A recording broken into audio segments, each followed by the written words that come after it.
देखिए यहाँ पर एक इनफॉर्मल लेटर दिया हुआ है और क्वेश्चन में कहा है write a letter to your father. Write a letter, एक पत्र लिखो टू योर फादर, अपने पिता को, अपने पिताजी को एक पत्र लिखिए। रिक्वेस्टिंग, रिक्वेस्टिंग का मतलब होता है निवेदन करना, उनसे निवेदन कीजिए। टू सेंड यू, कि वहां सेंड करे मतलब भेजे, यू 1000 रुपए, टू बाई सम बुक्स, कुछ पुस्तकें खरीदने के लिए। यू आर अंकित गौतम, इसमें आपका नाम अंकित गौतम बताया गया है। रेसिडिंग, आपका निवास बताया है। Room number 10, Nehru hostel, Indore, ये आपका एड्रेस यहाँ पर दिया है। मतलब पिता को एक पत्र लिखने के लिए कहा है, आपको कुछ पुस्तकें खरीदनी है, तो इसके लिए आप अपने पिताजी से 1000 रुपए मंगवा रहे हो कि वहां 1000 रुपए आपको सेंड करें, क्योंकि आपको कुछ पुस्तकें खरीदनी है। और इसमें आपका नाम अंकित गौतम बताया है और आपका रेसिडिंग इसमें room number 10, Nehru hostel, Indore बताया गया है।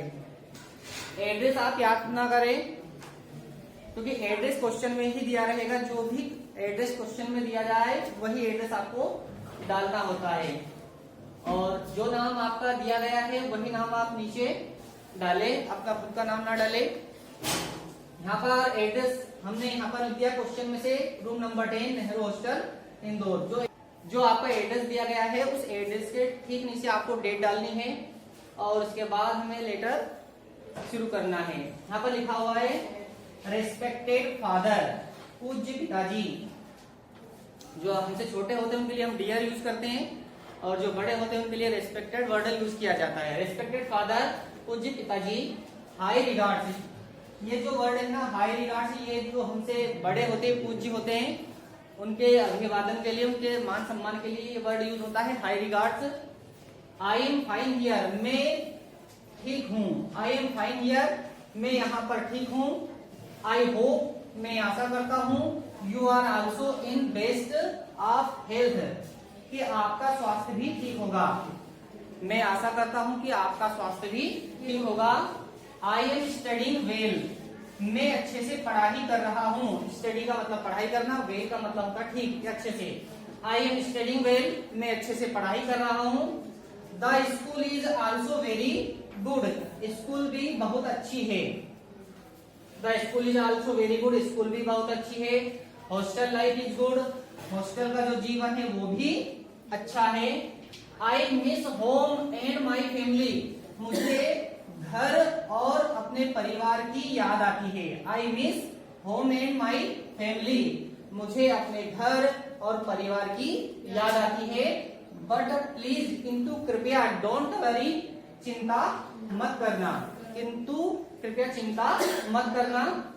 अब देखिए यहाँ पर इतना आपने क्या है, अपने बारे में, अपने हालचाल के बारे में आपने यहाँ पर लिखा है। अब हम मेन पॉइंट के ऊपर आएंगे, जो जिस विषय में हमने लेटर लिखा हुआ है, इसलिए हम यहाँ पर अब एक पैराग्राफ चेंज करेंगे।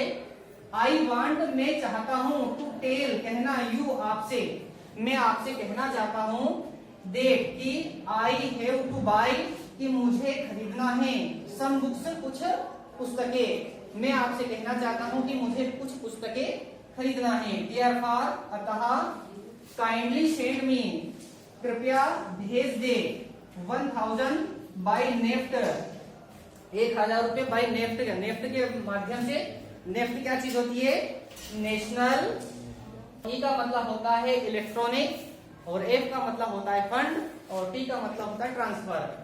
नेशनल इलेक्ट्रॉनिक फंड ट्रांसफर, इस माध्यम से पैसे सेंड करने के लिए कहा गया है। एज सून एज, जितनी जल्दी हो सके, एज सून एज पॉसिबल, जितनी जल्दी हो सके। ध्यान दीजिए, अगर क्वेश्चन में, यदि क्वेश्चन में नेफ्ट के स्थान पर मनी ऑर्डर लिखा हो, क्या लिखा हो?